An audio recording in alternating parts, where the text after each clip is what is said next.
This week on In The Crosshairs, we're taking you through the best bets for all the big games this week. We'll give you our thoughts about the matchup for next week's Super Bowl with the Buccaneers and the Chiefs.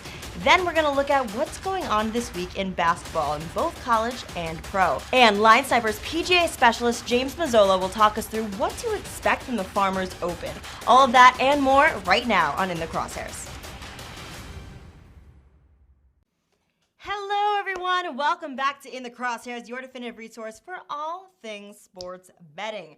I'm your host, back again to make sure you're getting the best of sports betting, Ali Melendez, and we're just a week away from the Super Bowl. Oh my God, I'm so excited. I want to talk about it, and of course I have some lovely guests to do just that with me. So the man who no longer has to leave his home state to sports bet, ladies and gentlemen, it is Joey Knish. Joey, how's the freedom of Michigan sports betting treating you?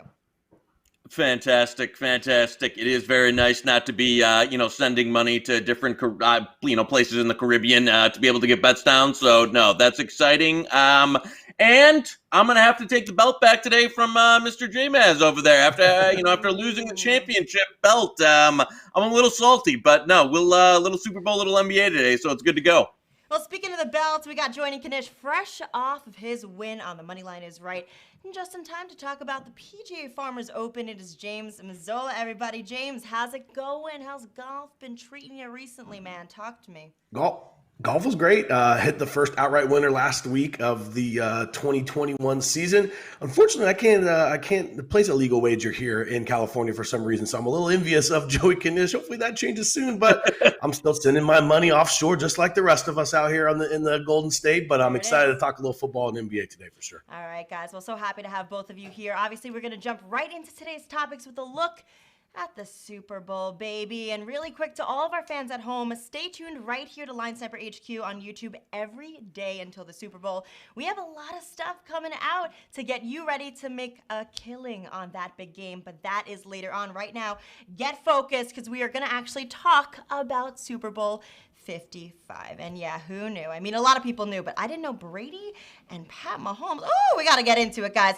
And of course, despite Ronnie P's best wishes and confidence, the Bills, they got crushed. The Packers got sent packing home. It's official. Tampa Bay Buccaneers versus the Kansas City Chiefs for the NFL championship. Old man Tom versus young baby Pat Mahomes. Guys, I'm excited, but I want to hear where your heads are at. So, Knish, what are your gut thoughts here? I mean, does Tommy pick up another ring? No. I can't believe they've gotten to this point. It's been quite a fortunate run for the Buccaneers. I don't see. I already laid it. I laid Chiefs money line. I'm not going around the bush or not getting cute. There was some minus 160, minus 165, minus 170 around there. Most of those prices, if you shop around, that's reasonably available. I just laid it. I think the Chiefs are the better team. I think they've got the better quarterback, regardless of how much Brady sauce is out there, the better weapons, and their defense, I think their defense is playing at a better level than Tampa Bay. Tampa Bay was able to really take advantage of the fact that Green Bay was missing their starting left tackle. They were able to get pressure on Rodgers. The Green Bay defense is nothing to write home about. And this is another level of talent and game planning. And I think, there's going to be, a million cliches about, who's the GOAT, the Brady and all that stuff. But the bottom line is in today's game, for this game right now in 2021, Patrick Mahomes is the best player in football. And I'm not going to bet. It's as simple as that. I'm not going to bet it. I don't think he loses this game. I laid it with Chiefs money line. And I hope my man J-Maz rolls with me here. What you got there? Yeah, same thing, man. Honestly, we're looking at a situation where you're going to get a lot of Bucks money coming in from the recreational guys, right? Because who's going to back up Tom Brady? Everyone's been betting against him for how long? All playoffs long. He's been underdog to the Saints. He's underdog to the Packers. Probably going to get some money here as the GOAT. The future GOAT is here already, though. That's the problem. So my bad. I'm with you, man. I'm a fully believer in the Chiefs. Tampa Bay's game plan, running the ball on first and second down and relying on Brady to come up with some miraculous stuff on third down is just not going to work against this Chiefs defense that is good in the secondary with Snead, with the Honey Badger, and then plenty of pass rush up front as well. So I'm going to go a different angle, though. I think it's going to be very hard for the Chiefs to win this game and Mahomes not to be the MVP. So rather than the money line, which I totally agree with you on, I'm going to grab a little Mahomes MVP, barring some kind of 3-touchdown game from whether it's Hill or Kelsey. You're looking at a situation where he will be the MVP. He's going to throw for 300 plus yards, probably 3+ TDs, and that's going to be enough. So you can lay the money line. I will probably have that bet as well, but I'm going to go ahead and grab Mahomes as the MVP. I'm looking at even money, maybe even 120 or 110, 120 out there if you search around. So that's my favorite bet for the Super Bowl for sure. All right, we're Chiefs-centric out here today, and I think I'm with you guys. I mean, I see Mahomes. I see his amazing tools that he has with him on the field, so he's going to take it to MVP. I see Tom Brady to possibly turn to dust when the clock strikes midnight. So a lot of good action there, and of course, we will do a lot more of a roundtable discussion next week about all the props and some more of the wacky stuff. Why not? Knish loves that stuff. We got Puppy Bowl. We got the halftime show with the weekend. I'm not sure how that's going to be, but all that good stuff. And of course, that is all next week. So let's turn our attention back to this week and this show. Now let's check in on the NCAA. It's easy to kind of let the NCAA basketball sit at the sideline until March Madness, but we got to check in a little bit, at least from time to time. We got to see what's going on. So James, do you have any games that you like this week? I mean, anything in the futures market that you're nuts about? I'm sure, obviously, by March Madness, we'll have futures on half the lineup, but what are you looking at right now? I don't handicap the college basketball much. I try to find people who are smarter than me, which isn't very difficult, but who do and are good at it, and I just listen to what they do. And right now, one of the best values that I understand is Alabama to win the national title. Okay, you're looking at anywhere from 30 to 40 to 1. They are undefeated in the SEC. They're 8-0. They've won 9 straight. Petty came back, could have entered the draft and been a top 10, top 12 pick. He's one of the best players in the country. They have a little turning experience from last year. So I have an Alabama ticket. I have more of a 60, but I still absolutely love them. They're going to come out of the SEC. Probably, they're going to be the SEC champs. You're looking at either anywhere from a 1 to a 3 seed, which is super important if you're going to win the NCAA tournament. 30 to 1, 40 to 1, still too short. So while I don't have anything on the daily grind, but I do like to build that portfolio for March Madness, because let's be real, that's one of the most fun weekends of the year. No, I like that. I like that a lot. One of my guys I do some college basketball with liked Alabama to win the SEC. There's some Alabama to win the SEC tournament numbers out there around that I saw last time I checked were around 7-1, 10-1. I like obviously a little bit more variance here in the short tournament, but Alabama's super undervalued to start. I'm going to stick in the SEC, and as you see here, them destroying LSU, but we're actually going to go LSU tonight. LSU team that defensively, a little bit of a mess. Lost the last couple of games, gave up a ton of points, but they're going up against a Texas A&M team tonight that is terrible. Lost at home to a bad Ole Miss team by double digits last game. I think we're getting a little bit of a discount here on LSU because of the last couple performances where they went up against, Kentucky, gave up a ton of points. I'm going to back LSU here. They still have a ton of talent. They are not a team that gives a ton of great defensive effort. But again, we're talking about the talent difference here. It's LSU. They've got a much more talented roster than Texas A&M. They can lock in a little bit on the defensive end. I think -5 is a little short here, so I laid it with the Tigers tonight. All right, well, even in basketball, Knish is a man of his convictions, sticking with the SEC no matter what. But next week, no matter what. No matter what, I love it. And next week, you're going to come in here with some Gamecock soccer bets or something, right? I'm looking forward to that. But guys, let's stick with basketball. Just get a little bit older, a little bit more wiser, move on up to the NBA and see what's going on there. So, just a couple games tonight. I mean, we got Clippers and Hawks, we got Wizards versus Rockets, and Knicks up against the Jazz. So a couple options here tonight. We have a couple hours until tip-off. Joey Knish, Uncle K. Tell the people where your wallet is going and why. I like the Wizards tonight. I have +3.5 and some money line. If there's one thing we know about Russell Westbrook is he is petty as it gets. There are times in the past when he's had, so that triple-double record going, he's going out there and getting 10 rebounds no matter what. He came out last game and said, is some language that we can't use too much of on the broadcast about how he was playing. I think you get a great Westbrook effort tonight. A little bit of a revenge spot from a Rockets team. A couple of guys. Bradley Beal was asked, last game too, about has he followed the Rocket season after Wall left. I think it's a great spot to back the Wizards tonight. Obviously been to a tough start to the year. They're not a great team, but I like the angle here of getting Beal and Westbrook on a little bit of a FU spot. So I took the 3.5. I took some of the money line, and I think you'll see a Wiz, a team that does not really give great effort in a lot of games. I think you'll get their best tonight, and I think they can get a dub over the Rockets, who I believe are also still missing Christian Wood, who was, an early candidate for most improved players. So a little bit of a depleted roster the Rockets have, and getting a couple guys in a good spot to, stick it to their old team. So give me the Wiz tonight. Jay, man, give me what you got in the NBA here. What you got in the association for me? Yeah, absolutely, man. And I like that. The Wizards have got to get going. That's without a doubt. They're going to be struggling to make the playoffs. So it's a good spot for them to turn it back around. I'm going to stick in the East there, and I'm looking at a Clippers team that's on the road in Atlanta. Atlanta's about a 5-point favorite right now, and that is because the Clippers, one of the least deep teams in the NBA, is without their three best players.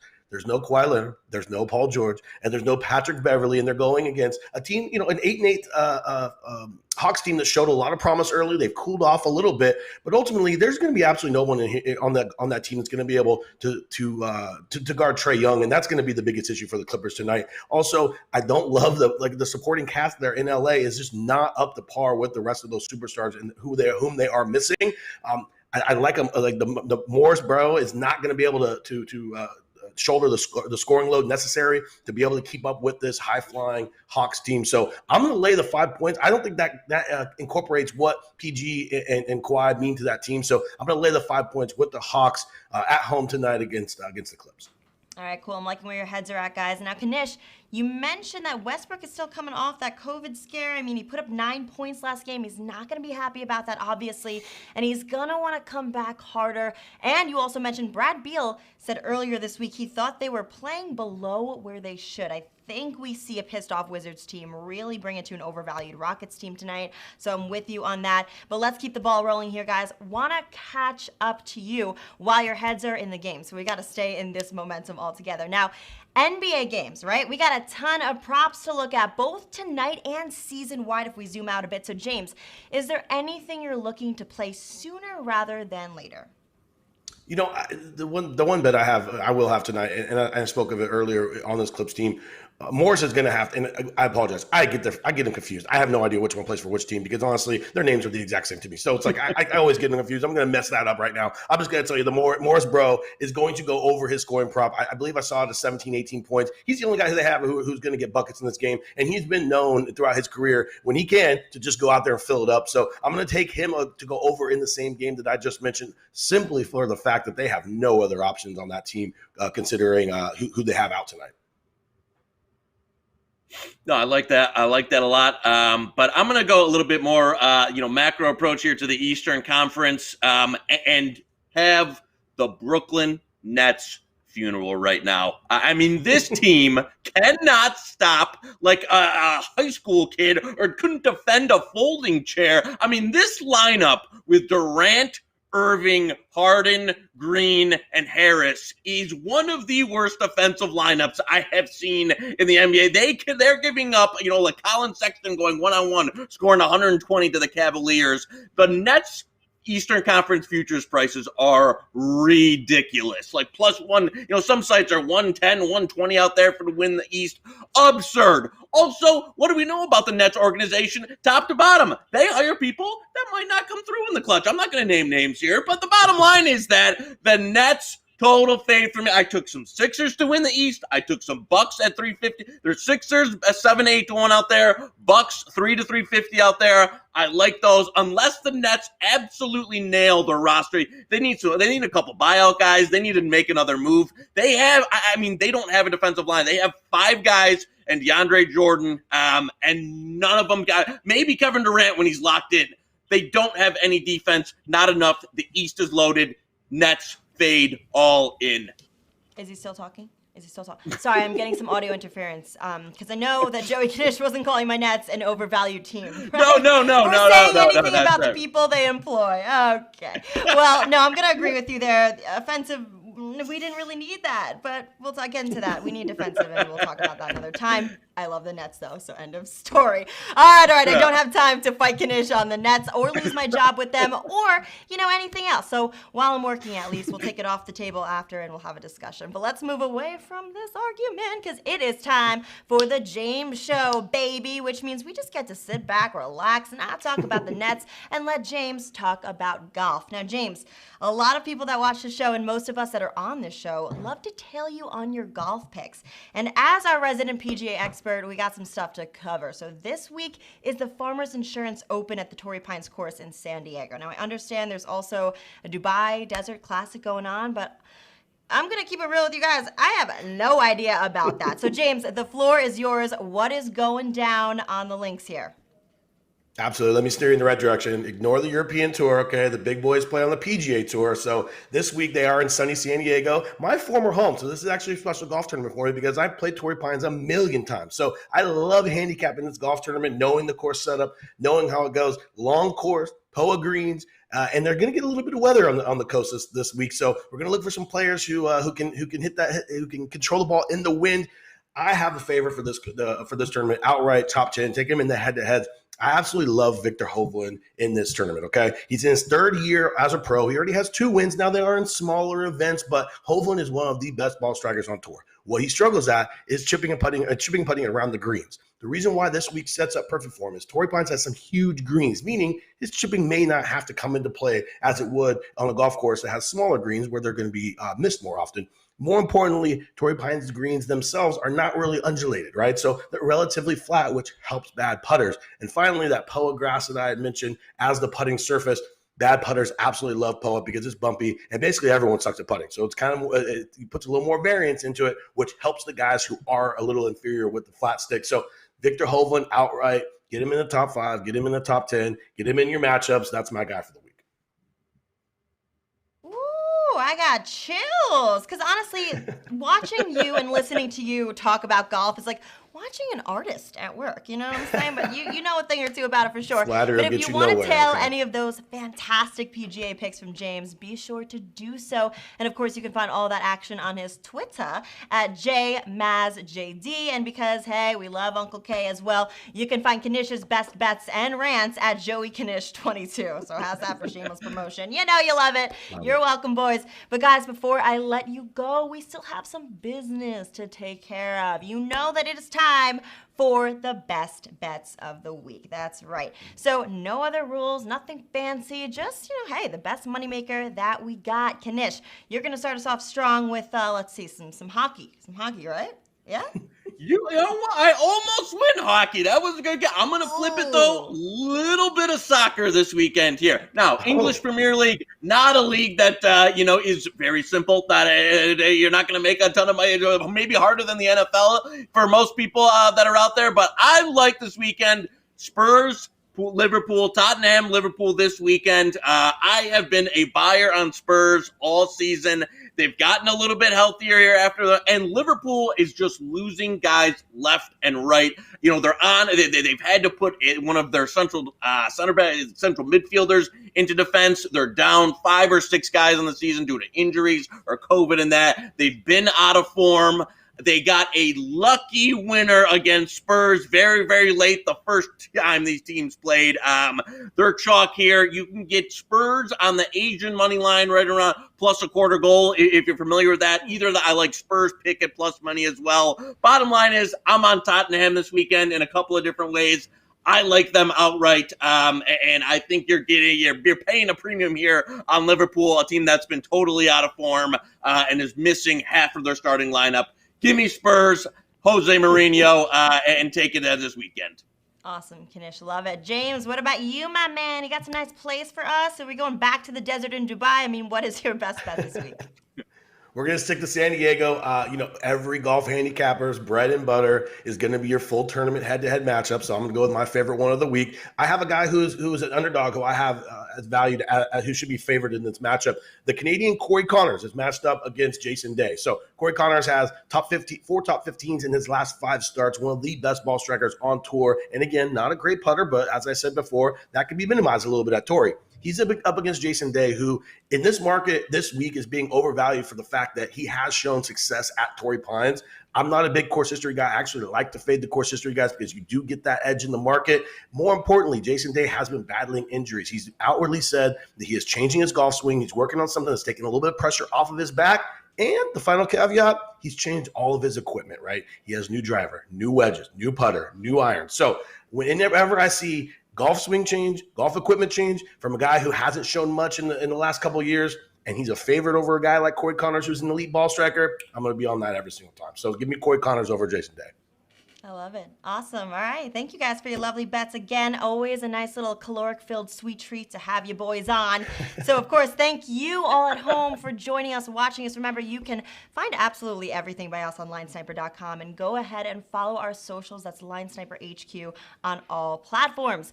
Keep your eyes on our channel because we have all kinds of content coming your way from the NBA season, NCAA, and, of course, the Super Bowl 55. We'll be right back here for a Super Bowl episode of In The Crosshairs next week, but until that time, this has been In The Crosshairs, brought to you by linesniper.com, your definitive resource for all things sports betting content and in-game analysis. For the team here in the studio, I'm Ali Melendez, and I'll see you next week. Bye, guys.